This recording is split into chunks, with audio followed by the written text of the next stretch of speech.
আসসালামু আলাইকুম, welcome to সাইডাস kitchen. আজকে একটা ভিন্নধর্মী রেসিপি নিয়ে এসেছি। এটা হচ্ছে ডিম মশলা। প্রথমে ডিমটাকে সিদ্ধ করে নিয়েছি আর একটু মাঝখানে কেটে নিয়েছি। এখন কিছু ইনগ্রিডিয়েন্টস মিশাবো। সেটা হচ্ছে এখানে বিট লবণ আছে, আর একটা গোলমরিচের গুঁড়ো আছে, আর একটু লবণ আছে, আর দিচ্ছি টমেটো সস।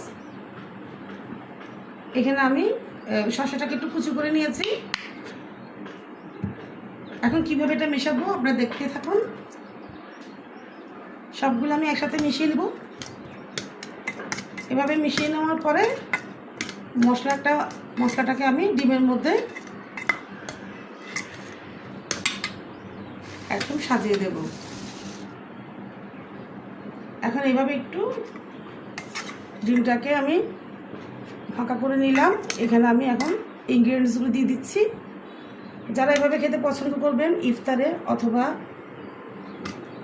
বাসায়, সবাই ছোটো করে সবাই পছন্দ করবে, যেহেতু এটা অনেক টেস্টি এবং স্বাস্থ্যসম্মত। খুবই ভালো লাগবে, বাসায় করে দেখবেন।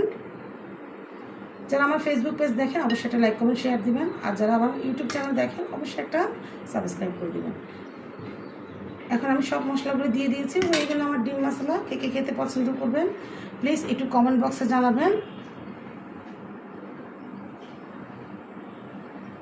আজ এই পর্যন্ত, সবাই ভালো থাকবেন। আল্লাহ হাফেজ।